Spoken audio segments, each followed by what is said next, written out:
everybody? This is Kevin Isaiah with the Reel for Real podcast. And today we're going to kick a little something about, drum roll please, bam, Justice League, the Snyder Cut. I know everybody probably got something to say about this movie. Directed by Zack Snyder, screenplay by Chris Terrio, produced by Charles Roven and Deborah Snyder, of course, and Zack, and distributed by HBO Max, but of course with Warner Brothers. So, man, let's get into this a little bit. First off, $70 million later and hundreds of hours of reshoot, we get a 4-hour movie. And Isaiah, hold on, man. Shout out to Deborah Snyder, like you said. Yeah. Because we know behind every great man is a great woman. Yeah. And without him having her full support, this movie wouldn't happen. I'm gonna tell you that right now. That's real. Especially given what happened during the original run of this film. So right. Definitely got to tip my hat to both Deborah and Zack Snyder. So your first initial thoughts, man. What was your initial thoughts when you watched it? Initial thoughts is this was a completely different movie. Okay. It's funny, bro, because Snyder, like, did you know that Snyder never even watched the 2017 version? Like, I didn't. He was disgusted. Like, he knew he was going to be disgusted. That's why he didn't look at it. He was like, I'm not even going to look at this. Like, I know they altered everything. I know they cut out everything. Warner Brothers tripping. Him and the studio had been at odds for a little bit, like from the announcement of the movie. So they've been butting heads a lot. So it doesn't shock me to hear that he hadn't watched it. But that's what happens when you do Batman versus Superman and you make a 3-hour movie, then you have to add an extra 30 minutes. But that's another story. Batman versus Superman was good. And I like that with the added 30 minutes. It was really good with the added 30 minutes, but it was missing some pieces. But remember, the studio and him are having slightly different views even before Batman versus Superman. But I don't think that Batman versus Superman helped things. I will say that. It didn't help. It didn't help at all. At least from what I was reading up on, it doesn't seem like that helped at all. And fairly so. The original release of it was minus some key elements. And I think that's what that added 30 minutes in that Ultimate Edition really helped for. As for me, my initial thoughts of the Justice League Snyder Cut, long. And so I didn't have the exact same feel that you did. I did think that this is a more complete movie than the first one. Definitely, I was like, definitely more complete. I don't know necessarily if I thought it was that it was completely different. There were some tone things that we noticed change, and that's just because Whedon and Snyder are two different people. I get it. But you just said it. Whedon and Snyder are two different people. Yes, they are. Let's go ahead and talk about this right now. Beavis and Butthead are two different people. They're two different characters. No. You and I are two different people. Don't deflect. Don't deflect. I'm not deflecting. I'm just saying that everybody gonna see things different. I said when Justice League 2017 came out, I said this is not Snyder's movie. I said this is not it. You're like, Kevin, no. Oh my gosh. Okay. Give him credit. So we going there right now. We're gonna go there right now. Let's do this then. Because we got to move forward. Okay, let's do it. I said, you ready? I accepted Justice League 2017 for what it was, but I said this is not Snyder's movie. Okay, I'm a fan of Snyder. I'm a fan of 300. I'm a fan of Watchmen. I know that 2017 was way more campy. Okay, and I know Snyder don't get down like that. So that's why I said, okay, we know he left post-production, but you said, no, you can't take away Snyder's credit because Whedon added a couple of things. But okay, we know that it had to be condensed to 2 hours, but at the same time, he left out the key elements that made it a Snyder film. So that's why I said, Whedon, this is all on you. So hold on. Let me go ahead and hit my rebuttal then. Okay. So at the time in 2017, this is before we knew about Whedon's other issues that have been brought up in recent times, right? Before we knew that there was an issue between him and Ray Fisher.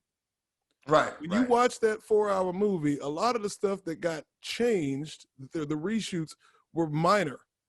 The whole entire 2017 movie is inside of that 4-hour one.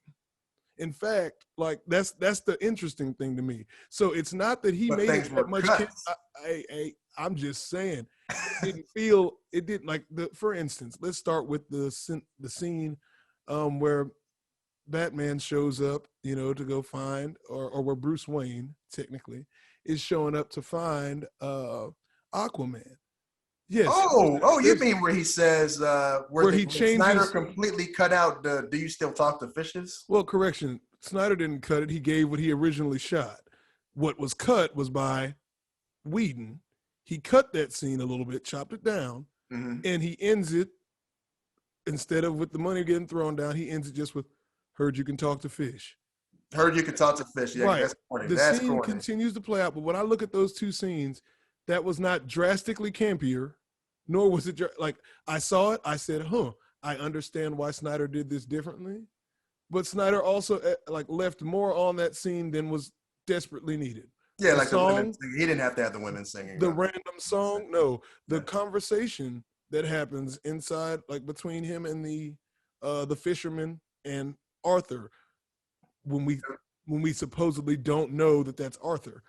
All of that is technically there was no necessary need to keep it that long. That's not me saying that it's bad. I'm simply saying that there was not as much changes that Whedon made than, to that movie, other than cuts. So my big thing after watching it, Whedon, I'm not saying I forgive you for the Cyborg stuff. That's all on you. You was having a beef. You was having a beef, and I get it. And you took it out on Ray Fisher and cut the Cyborg stuff. That is crazy. That doesn't make sense because that clearly glued the movie together and made it make more sense. So that's all on you. That's if anything, we are in agreement there. Now I agree with 2017 Kevin only because we know of the other things that happened later. But I want to say that Whedon doesn't deserve all of the blame here.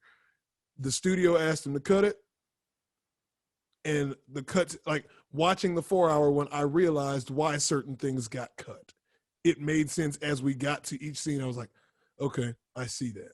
I get it. So that's, if we're gonna start with the guns blazing, that's what I'm saying. I'm saying that America owes a little bit more of an apology to Whedon.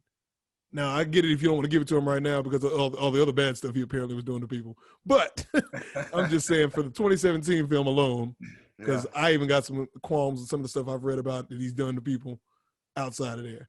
But I will say I can't hang that completely on that whole failure doesn't land all on your shoulders, because it looked like you cut what you came in and did the job that they wanted Zach to do, but Zach was like, no, I'm not doing that. I need to make the movie the way I want to make it. And so that's all I'm stating. Man, I think that Snyder changed the game, man. He changed Drop it in the comment. He changed the game for filmmakers on this. My bad. Why so? How do you think that? I think he changed the game because, well, first of all, I don't think that he would have gotten a 4-hour movie without the pandemic. I will say that. I don't think that would have happened. But I think he changed the game for making the movie that he wanted to make, as far as think about the aspect ratio, the 4:3, giving you that IMAX feel from top to bottom. And that was supposed to be in 2017. That's one major change right there. They didn't do that. I think he made exactly what he wanted to make, and it was 4 hours long.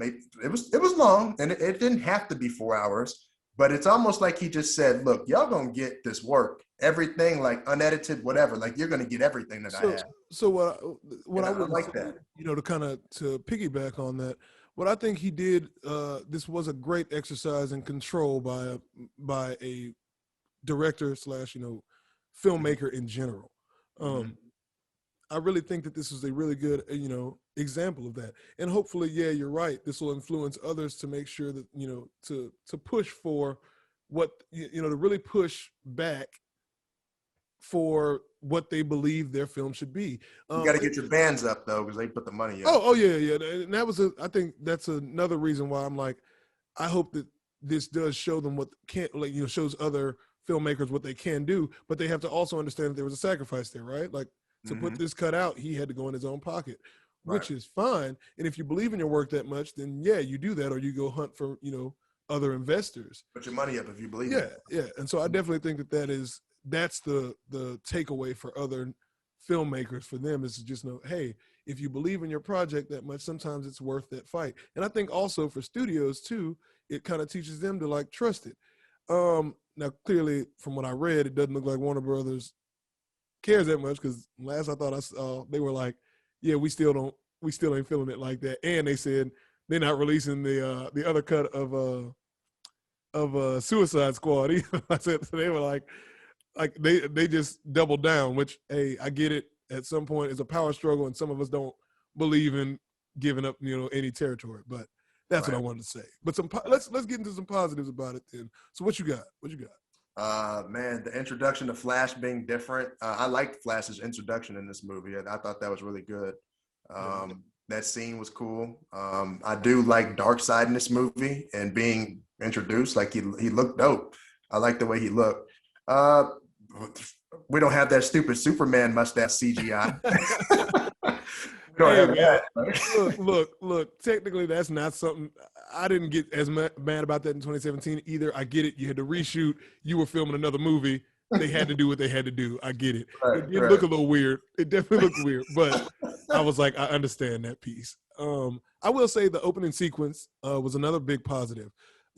Connecting the dots. One of the few dots from Batman versus Superman that wasn't connected. You hear, Lex Luthor go, "The bell's been tolled," and and I'm like, how? Like I remember ending like still like.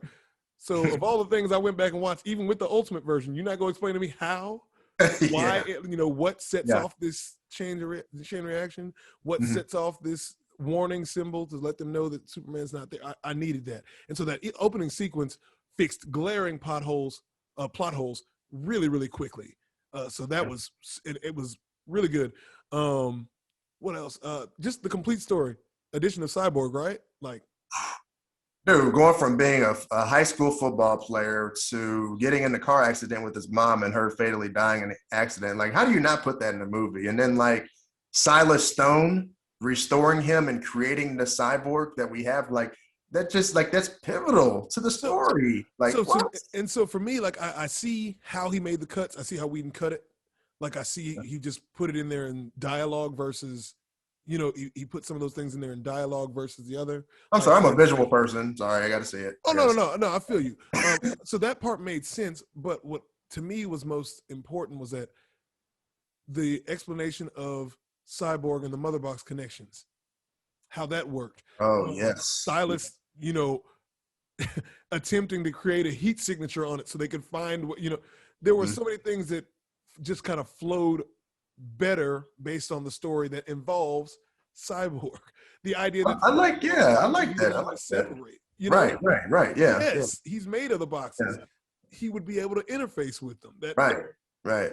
Yeah. So I thought that was hot, it was super great. Even Wonder Woman explaining the mother boxes to Bruce, like the fact that she explained that whole story of the mother boxes, like that was different. That wasn't. Yeah, that was a much better way of doing it, and that was necessary. Steppenwolf eliminating him, mother, like thank you for eliminating that stupid stuff. So I didn't. It was one of those things I didn't realize happened as much as it did until I didn't hear it. Until I didn't hear it in the 4-hour version, I'm like, and I'm like, oh yeah, like he's not just backing. But again, when you were cutting out all the extra, trimming the fat, if Darkseid is gone, what's there? What do we do? And Steppenwolf having that was another big part of completing the story, right? Giving Steppenwolf some motivation to really be a character that we are somewhat interested in. I'm definitely with that. What else you got for some positives? Oh man, I like the Wonder Woman stopping the terrorist scenes. That scene was extended, and I even like the way she got rid of the bomb, where she flew up and threw it and it exploded. Like that was different. They even dropped the F-bomb in that scene. I was like, oh snap! And then they did. I was like, okay, like Snyder, okay, that's what you're doing. And then even explosion, like the building exploded, and then it shows outside after the explosion, like, and that scene looked good. That scene was extended, and the extended scene was better. And I understand what you're saying. Like you can't always extend some of those action scenes. But even when we think about the Amazons and them trying to keep the mother box away from Steppenwolf, like that scene was extended, but it was like, I'm glad that was extended. Like, thank you. Like, I wish that would have been in 2017 because. So, no, keep going. No, keep going. I know you think it should have been cut, but I liked it. I enjoyed it. It was a good scene. So what I'm saying, so there's enjoyment I got out of those. Well, actually, let me stick to a positive right quick, because there is an extended scene that I definitely think worked out, and I wanted to say it's Snyder's signature payoffs. What I mean by that is, yes, he may give you a long movie. He may give you a long movie that is a little heavy, but his ending sequences, those ending fights, like they pay off. They are worthwhile. And you had like a solid, what felt like almost like 45 minutes from the moment they arrive at where, Steppenwolf's little makeshift hideout. Yeah. It's go time. And it goes for like a solid 30, almost like 30 to 45 minutes. So that's great. It is really, really great. Yeah. But, so let's dig into the negatives since you put me there. So editing for time. And you know how I feel about stuff. If you present it this way, I have to grade it according to the way you presented it. He presented a 4-hour movie that even before we did this, I watched it once and I wanted to go back and watch it again. I could not sit back through and watch it again because I can't find time to squeeze a 4-hour movie in there and be able to watch it in its entire. When I did it the first time, it was rough. It was tough to get through. Had you done and I get it. It makes sense. Initially, this was announced as a 2-part movie. Cool. So you trying to do like all that you would have did in the 2-part. I respect it. They probably should have done like Hateful Eight though. You remember when they did that Netflix? They made it like in a series. They probably should have done that. Yeah. So apparently it was supposed to be a series. That's how it's supposed to be, right? Yeah. But again, I can't rate it as a series because you didn't release it as a series. You did right. Movie. And so I think as a movie, you could have edited for time. Just some numbers. The movie's runtime is 242 minutes. 242 minutes. I think you could easily, its true runtime is about 212 to 210 minutes. Because technically the whole epilogue at the end, I think it didn't have to be there, right? That's not guaranteed pieces of the movie that have to be there. So that's what he does, though. He likes to set, and I agree with you on that, but he likes to set up things, doesn't he? No, yeah. And I'm not like I said, I'm just saying for the sake of you made a 4-hour movie. You could have, and it wasn't released as a miniseries the way you thought. Right. Hey, at least we got Deathstroke out of it, though. Hey, Deathstroke. Well, hey, Deathstroke was technically, that scene was still one of the scenes was still in the original cut too. So was it? But Deathstroke was there, right? 2017. Yes. Okay, yeah, he was. And so that's all I'm saying. Like, and I still think that there's a way that you could cut another 20 to 30 minutes from that movie on top of the 30 from the epilogue.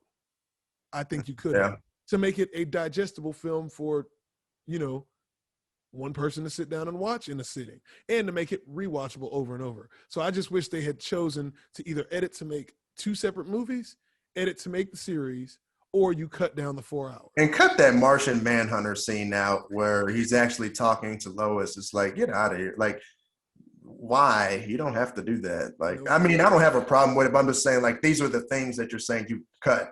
Like the Martian and Manhunter scene talking to Lois, I'm like, okay. I get it. You wanted to put that in there, and I think your end credit scene was just fine. Yeah, that was fine. That was fine. I like that. You didn't need that. Let's talk about Lois for a second. What did she do anything drastically different in this movie to you? Because to me, she's still the person that's sobbing over right. The man. I just think we see too much of her. Like, I think that's one thing I think the Whedon cut did well. We didn't need to see her all those times to understand that she's grieving. Got it. And then we need her for one other thing, right? Right. To bring Superman back to being, get him back to reality. Like, wake up, dude. Yeah. She's the grounding. But yeah, I just thought we got too many scenes of her, especially the Martian Manhunter. I was like, in fact, it devalued it to find out that it's not even Martha she's talking to. Yeah, yeah. I'm like, what? Yeah. That was a pointless scene, honestly, for me. Yeah. Um, So I'm with you. I do like the parademons, like how they did not so this is what was another thing that frustrated me about 2017. Yeah. It was Steppenwolf and his fear, and then the parademons take him away. I'm like, oh my gosh. Like, let's just say he goes out in a more gangster way in this, okay? Yeah. Oh yeah. True. He goes out more gangster than that. Yeah. It just I like that. There wasn't much to them in the other one. Like I said, there was no motivations really other than to get the box. And this fear thing was just kind of thrown on. I agree. Yeah. And also this movie makes you you empathize with Steppenwolf more in this movie, because you realize he's just trying to get in good graces, right, with his master. Yeah. And he wants to come back home at the end of the day. So you really empathize with him. It really hits hard in the cut. And I didn't feel it in 2017. I wasn't feeling him at all, actually. He was just a villain. And this really, he stood out and he looked cool. I know you didn't really like the way however he looked, his style, I guess, but I thought he looked cool. Yeah. But since we're talking about that, let's talk about CGI. The CGI in 2017 for me actually bothered me. Okay. The cut, Snyder cut, not as much. Not as much. It really not as much. It looked cleaner. It looked a lot cleaner for me. So to me, I didn't have a problem with 2017's, and most of what I've seen most of what I watched in the Snyder Cut is pretty similar.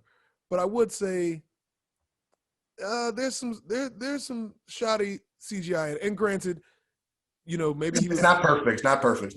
Yeah, like for instance, that opening sequence, though I gave it, that's definitely a positive for me. Mm-hmm. Lex in that, it clearly looks like he's in front of a green screen. Like it's pretty rough there. I'm not a fan of the Steppenwolf CGI either on the newer one, just because you don't get as much facial expression. But I've told you before, you know how I feel about expression. Like it's got to be on the face. I feel you. Yeah. And so it's not heavy on my list of negatives. It's not. It's a slight one for me. Mm-hmm. But that is a thing. But I will say what is a big one, and why I think you can save another 20 to 30 minutes on this movie. Yeah.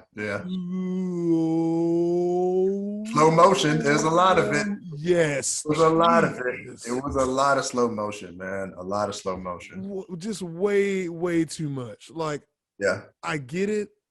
Even just walking down the street, slow motion.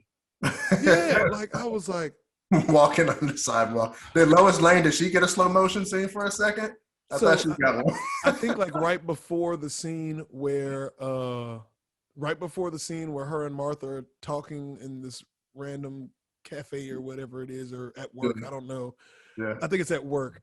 There's like a slow it's not as slow, but it's like a slow motion of like the Daily Planet truck driving by, and then a newspaper getting, and I'm like, really needed, but okay. But the one, like, but here's what I mean, like you could save time.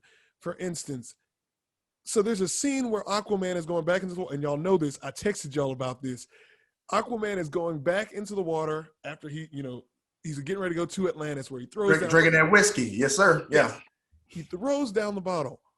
We spend a whopping 1 minute and 13 seconds, and everybody's like, oh, it's only 1 minute and 13 seconds. Wrong. 1 minute and 13 seconds in various places adds up. Yeah, it does. Like 1 minute, 13 seconds before we actually see him like splash into the water. And is it beautiful? It is beautiful. Snyder, we know it. You can shoot. It does look good though. I mean, it looks good, and he does that a lot. Yeah. The scene you talked about with the Flash, his introduction is fine.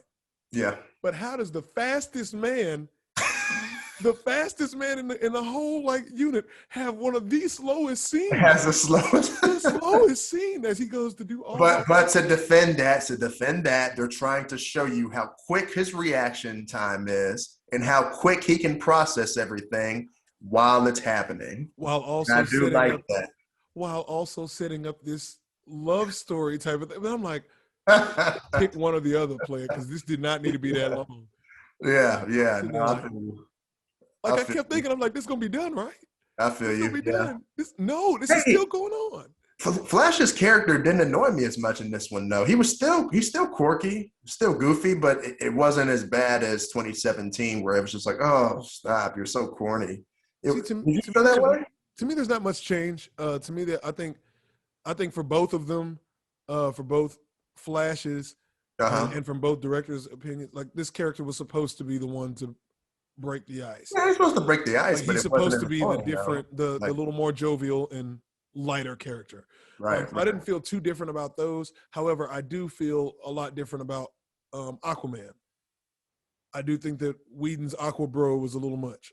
Yeah, yeah. He used You, him as another, character for comedic relief. yep, Um, yep, and yep, so yep. there was kind of Aquaman is stronger in this. Now you're like, you might actually be an Aquaman fan after this. yeah. Well, Like, he just comes yeah, off as a little more, yeah. together. He doesn't seem like he's If the movie Aquaman didn't sell you enough, this one would I think this will sell you. Yeah, yeah. for sure. So Aqua Bro was a little bit of a thing. Like I was definitely noticing that less Aqua Bro was cool. Yeah, yeah. And that's something I favored. And let's not get this confused, everyone. So y'all don't come for me in these comments. But I'm not saying that I think 2017 is better than this one. That's not what I'm saying. It is the Snyder Cut is. We clearly know that. I hope not. It is objectively better. And and Kevin can tell you, like the night we went to go see the 2017 one, I came out and I actually he had to pull me down off the list. I was like, I was mad about it. I was furious.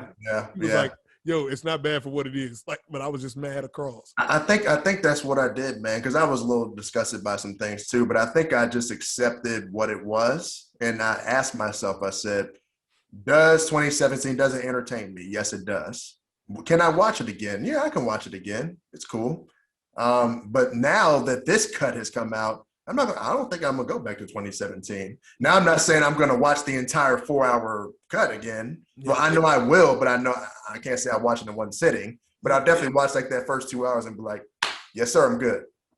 Yeah. And then get back to the other part another day, right? Yeah. Or just spend your Saturday watching. I don't know. But either way, I'm not going back to 2017. Period. That's it. So I mean, I can watch both of them.